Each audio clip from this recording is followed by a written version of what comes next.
Hello and welcome back. This is the part 5 video of UGC NTA NET Live Information Science question paper analysis of December 2020 and June 2021 and I hope कि आपको ये जो series है काफ़ी पसंद आ रही होगी।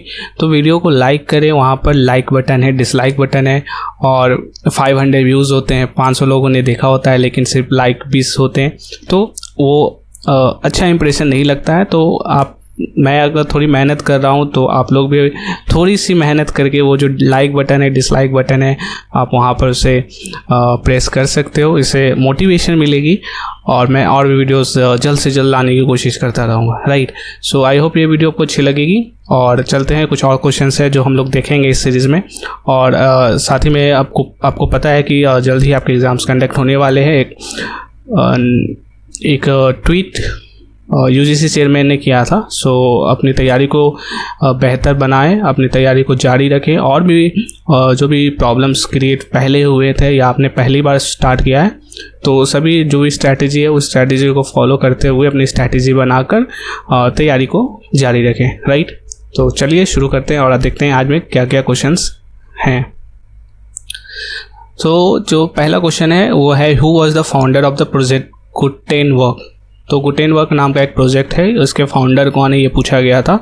तो यहाँ पर ऑप्शंस है Edmund Harry, John M Ritz, M Gutenberg and Michael Hart. Right, तो गुटेनबर्ग प्रोजेक्ट है, ये है क्या, सबसे पहले ये देखते हैं। तो ये क्या है, एक online library of free e books है, यानी सभी को फ्री में ई बुक्स प्रोवाइड कराने का ये सबसे पहली बार एक प्रोजेक्ट बनाया गया था, that is called project Gutenberg. और इसमें जो प्रोवाइड किया जाता था, जो भी इलेक्ट्रॉनिक बुक्स है उसको प्रोवाइड किया जाता था free of cost in online mode. Right, और इसके जो फाउंडर थे वो फाउंडर कौन थे, 1971 में इन्होंने फाउंड किया था और इसका नाम था माइकल हार्ट। माइकल हार्ट इसके फाउंडर थे। 1971 में इस प्रोजेक्ट का नाम प्रोजेक्ट गुटेनबर्ग दिया गया, जिसमें ई बुक को क्रिएट किया जाता है। ई बुक रिलेटेड जो भी कंटेंट है उसको क्रिएट किया जाता है online mode and it is available freely. Right, so who was the founder of the project Gutenberg, तो इसका सही आंसर क्या होगा, माइकल हार्ट। नेक्स्ट क्वेश्चन आते। सो सेकंड क्वेश्चन यहाँ पूछा गया था कि which of one of the flowing digital collection is not provided by the library of Congress. तो यहाँ पूछा गया है कि लाइब्रेरी ऑफ कांग्रेस के द्वारा इसमें से कौन सा डिजिटल कलेक्शन है जो नहीं प्रोवाइड कराया जाता है। राइट, सो ऑप्शंस यहाँ पर है chronicle America, civil war, glass negatives and related prints, stereograph cards and treasures in full. Right, तो यहाँ पर 3 ऑप्शंस है, 3 ऑप्शन है जो लाइब्रेरी ऑफ कांग्रेस के द्वारा प्रोवाइड कराया जाता है। सो और ये जो एक है इसमें ट्रेजर्स इन फुल, ये लाइब्रेरी ऑफ कांग्रेस के द्वारा प्रोवाइड नहीं कराया जाता है, ये प्रोवाइड कराया जाता है ब्रिटिश लाइब्रेरी के द्वारा। तो याद रखिएगा आप लोग, ट्रेजर्स इन फुल प्रोवाइड कराया जाता है ब्रिटिश लाइब्रेरी के द्वारा। सो यहाँ से आपको ये बात मैं बार बार बोलता हूँ, बताता हूँ आप सबको कि जो भी इंस्टीट्यूशंस हैं, जो भी ऑर्गेनाइजेशंस हैं, उनके द्वारा जो भी सर्विसेज दी जाती है उन सभी को आप ज़रूर एक बार लिस्ट बनाकर उससे नोट डाउन करके उसकी स्टडी, उसको याद ज़रूर आप लोग कर लो। राइट, जैसे मैंने पिछले बार OCLC का बताया था, OCLC का मैंने अपनी वेबसाइट पर librarysciencewiki.com पर वहाँ पर मैंने OCLC के जो भी प्रोडक्ट्स एंड सर्विसेज है वहाँ पर उसको लिस्ट करके वहाँ पर अपलोड कर दिया है। तो आप OCLC के जो भी सर्विसेज एंड प्रोडक्ट है उसको आप लोग वहाँ से देख सकते हो librarysciencewiki.com से। राइट, सो बढ़ते हैं नेक्स्ट क्वेश्चन पर। नेक्स्ट क्वेश्चन है who gave the concept of mental revolution. Mental revolution नाम का ये जो कॉन्सेप्ट है हु गेव, किसने ये दिया था। राइट, सो यहाँ ऑप्शंस आपके थे F.W. Taylor, Henri Fayol, Peter F. Drucker and Philip Crosby. तो मेंटल रेवोल्यूशन एक टर्म है, एक कॉन्सेप्ट है जो कि दिया गया था किसके द्वारा, तो वो दिया गया था F.W. टेलर के द्वारा। और ये होता क्या है, तो it is a term given by the Taylor implied that the management and workers should change their attitude and thinking towards harmony।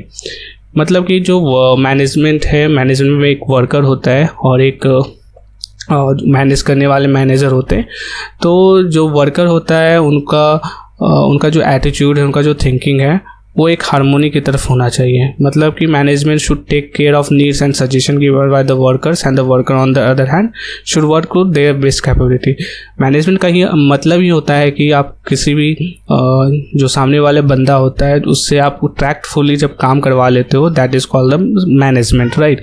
सो उसमें जो वर्कर होते हैं तो वर्कर के नीड होते हैं, वर्कर का जो सजेशन होता है, यानी वो भी पार्टिसिपेट करता है फॉर द मैनेजमेंट, और ताकि अपना बेहतर दे सके, बेस्ट कैपेबिलिटी अपना शो कर सके, that is called the management, and this is the term given by the mental revolution by the F.W. Taylor. तो this will harmonious working environment that होता है। इससे क्या होता है कि वर्कर और जो काम करने वाले आपस में जितने भी लोग हैं उन सभी के बीच में एक हार्मोनी क्रिएट होता है, एक अच्छा बेहतर एनवायरनमेंट क्रिएट होता है, ऑर्गेनाइजेशन के लिए भी वो काफ़ी बेहतर होता है। और इस तरह से ये जो रेवोल्यूशन है that is called the mental revolution, and that term given by the F.W. Taylor. Okay, so आप यहाँ पर आप क्या करना है आपको कि F.W. टेलर के और भी कुछ थ्योरीज़ हैं, हेनरी फ्योल्स के थ्योरीज़ हैं, पीटर ड्रकर हैं, फिलिप्स क्रॉसबाय, तो इन सब के जो थ्योरीज़ हैं आप उन सभी थ्योरीज़ को एक बार ज़रूर पढ़ के जाएँ।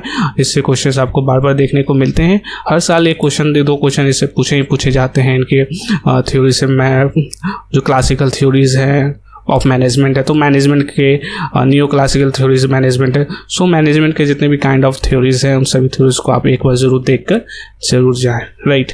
सो बढ़ते हैं नेक्स्ट क्वेश्चन पर। अगला क्वेश्चन है कि who devised the role based model of digital reference. इसमें पूछा गया है कि who devised the role based model of digital reference का रोल बेस्ड मॉडल को किसने बनाया था। तो यहाँ पर ऑप्शन थे G Chowdhury, NS Chowdhury, J.M. Wasik, M. McLennan and R.D. लंकर्स।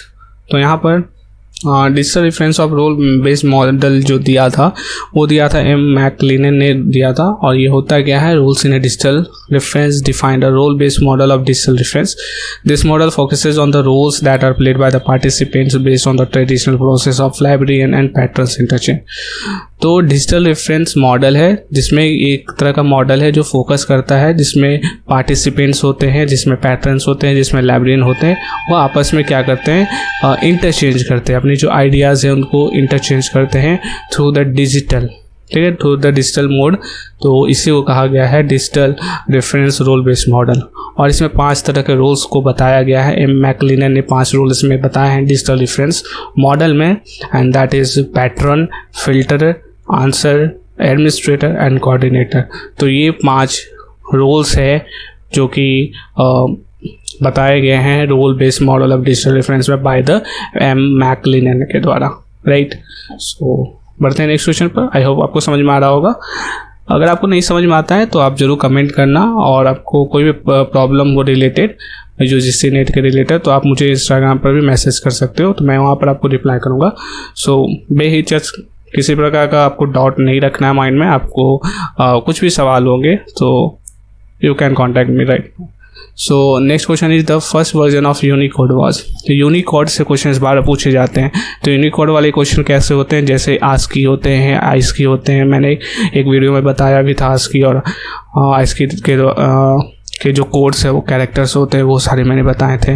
कैसे इंटरचेंज किया जाता है वो सभी क्वेश्चन काफ़ी पूछे जा सकते हैं, राइट। सो यहाँ यूनिकोड के बारे में पूछा गया था कि कितने बिट का ये इनकोड होता है, आस्की कितने बिट का इनकोड होता है, आइस्की कितने बिट का इनकोड होता है, और कैसे how to interchange between the Unicode to ASCII and ISCII, right. So ये सारे क्वेश्चंस है इस टॉपिक से बन सकते हैं। तो यहाँ पर जो पूछा गया था 16 बिट का कोड होता है, 32 बिट का होता है, 64 बिट का होता है या 8 बिट का होता है, राइट।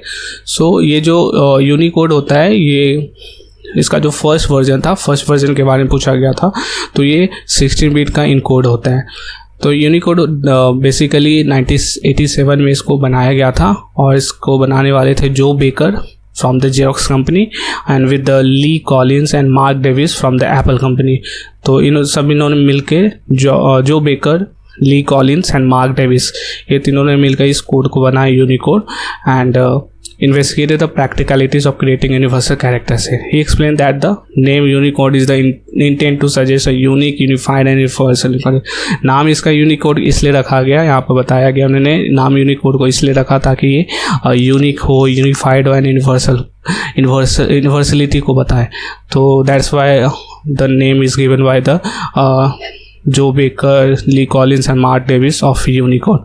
तो in this document entitled Unicode 88, Baker outlined a 16-bit character of model.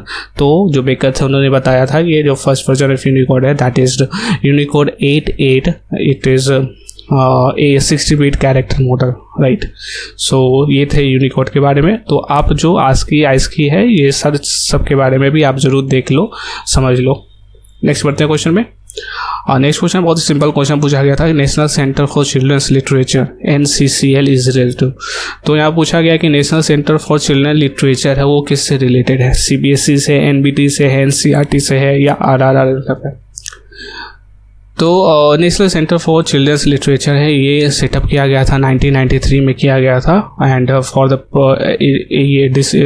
It is a kind of agency to promote the children's literature in all the language of the India.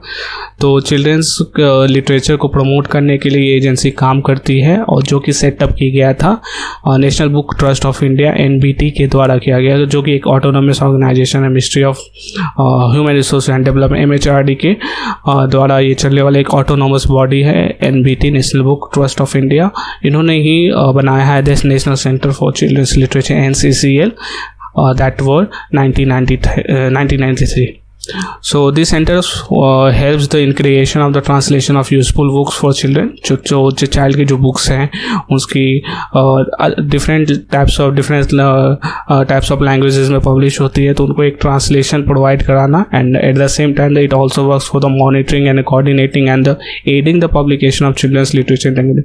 यानी ये जो basically National Centre for children's literature है, नाम से ही पता चल रहा है कि ये चिल्ड्रंस के लिटरेचर, चिल्ड्रंस की जो बुक्स हैं उनसे जो उनके रिलेटेड जो पब्लिकेशन उसको मॉनिटर करना, उसको कोऑर्डिनेट करना NBT का काम है. इस सेंटर नेशनल सेंटर NBT के तहत आने वाले National Centre for children's literature का काम है, जो कि 1993 में बनाया गया था. ठीक है, तो ये आज के कुछ 6 क्वेश्चन थे. तो थैंक यू सो मच. यह वीडियो आपको कैसा लगा मुझे कमेंट करके बताना. वीडियो को लाइक करना, शेयर करना, सब्सक्राइब करना अगर आपने सब्सक्राइब नहीं किया है, और नोटिफिकेशन बेल को ज़रूर दबाना, राइट. सो मिलते हैं नेक्स्ट वीडियो में. I am signing out. Till then bye.